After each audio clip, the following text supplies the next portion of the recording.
नमस्कार विद्यार्थी मित्रांनो, कंबाईन ग्रुप बी जाहिरात आलेली 4 पदांसाठी जाहिरात जनरल येते PSI, STI, एसओ आणि SR पैकी 2 जागांची जाहिरात सुरुवातीला आली होती. एका STI 279 पदं आणि दुसरी होती एसओ 3 पदं एसओची होती. त्यानंतर PSIच्या जागा ॲड झाल्या 396 जवळपास आणि आता एक वेध लागले SRच्या जागांची. त्यातली त्यात अजून एक महत्त्वाचं, एसओच्या जागा वाढणार का याबद्दल ऑगस्टमध्ये RTIच्या माध्यमातून घेतलेली माहिती मी तुम्हाला या व्हिडिओच्या माध्यमातून सांगतो आणि यानुसार एसओच्या जागा वाढू शकतात का, किती वाढतील आणि कधीपर्यंत वाढतील ते पण एक अंदाज मी तुम्हाला देतोय. एसओच्या जागा आता जर बघितल्या तर फक्त 3च जागा आलेल्या आहेत. 3 जागांसाठी जाहिरात आली. रिक्त जागा सध्या किती आहे, जागा वाढणार का आणि कधीपर्यंत वाढू शकतात, थोडक्यात माहिती आपण घेऊया. तिकडे जाण्यापूर्वी विज्ञान अकॅडमीकडनं तुम्हाला कंबाईन ग्रुप बी आणि सी ची प्रीची बॅच आणि प्री प्लस मेनची बॅच दोन्ही बॅचेस तुमच्यासाठी ओपन आहेत.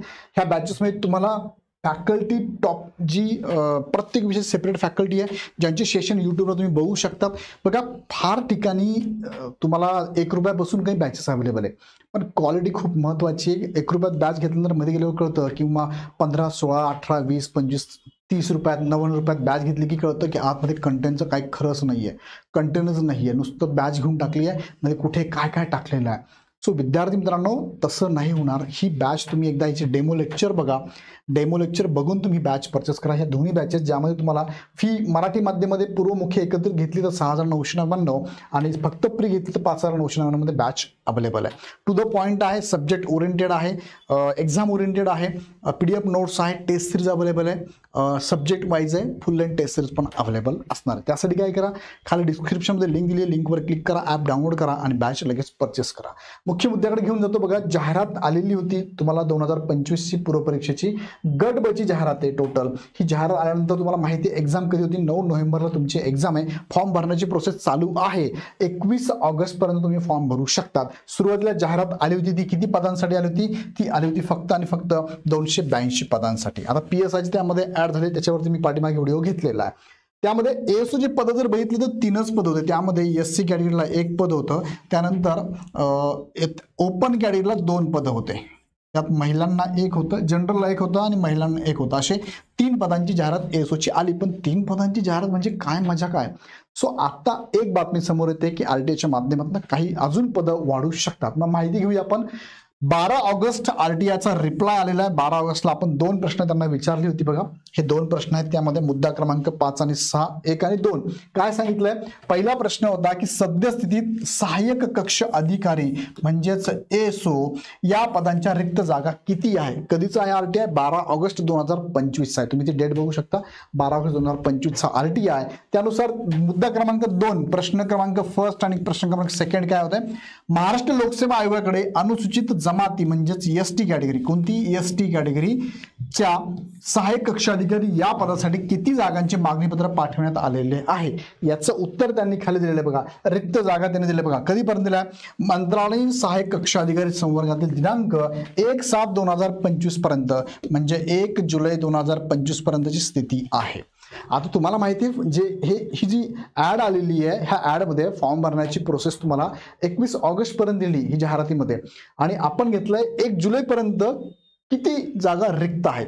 त्यानुसार जर आपण बघितलं तर हे मागणी पत्र गेलेलं आहे का, हाही प्रश्न विचारला, त्याचं उत्तर त्यांनी दिलेलं आहे. मंजूर पदं 1789 आहे, कार्यरत 1521 आहे आणि 168 पदं रिक्त आहे. म्हणजे ही संख्या बऱ्या प्रमाणात मोठी आहे. मग त्या अनुषंगाने त्यांनी उत्तर दिलं, रिक्त पदांचं उत्तर दिलं. आणि मग MPSC कडे मागणीपत्र केलंय का, त्यांनी सांगितलंय आमच्या अर्जातील मुख्य मुद्दा क्रमांक 2च्या अनुषंगाने नमूद करण्यात येते की महाराष्ट्र गट ब अराजपत्रित सेवा पूर्वपरीक्षा 2025 साठी सहाय्यक कक्ष अधिकारी संवर्गाचे मागणीपत्र अद्याप महाराष्ट्र लोकसेवा आयोगास पाठवण्यात आलेले नाही. म्हणजे हे जाणार आहे. मग आता जाणार आहे सर कधी, कसं काय.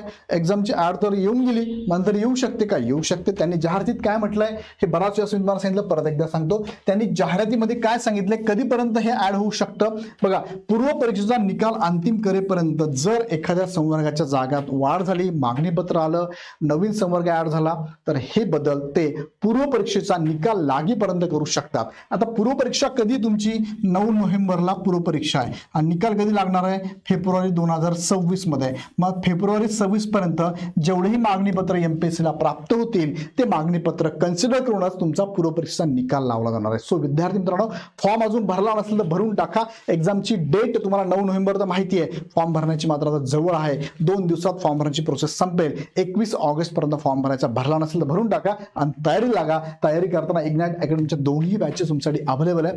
पूर्वची बॅच सेपरेट आहे, पूर्व प्लस मुख्यची पण सेपरेट आहे. तुम्हाला वाटलं दोघांपैकी कोणती एक बॅच तुम्ही परचेस करू शकता. परचेस करण्यासाठी खाली डिस्क्रिप्शनमध्ये लिंक दिली आहे, लिंक डाउनलोड करून डायरेक्टली बॅच परचेस करा. हे ॲप आहे बघा, हे ॲप डाउनलोड करून डायरेक्ट तुम्ही परचेस करू शकता.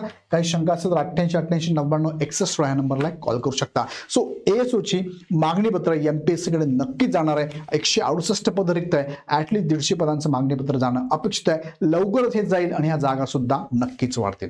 हा व्हिडिओ कसा वाटला कमेंटमध्ये कळवा. आवडला तर लाईक करा, चॅनल सबस्क्राईब करा. तुमच्या विद्यार्थ्यांच्या ग्रुपमध्ये किंवा तुमचे जे ग्रुप असेल त्या ग्रुपमध्ये ह्या व्हिडिओची लिंक नक्की शेअर करा. धन्यवाद.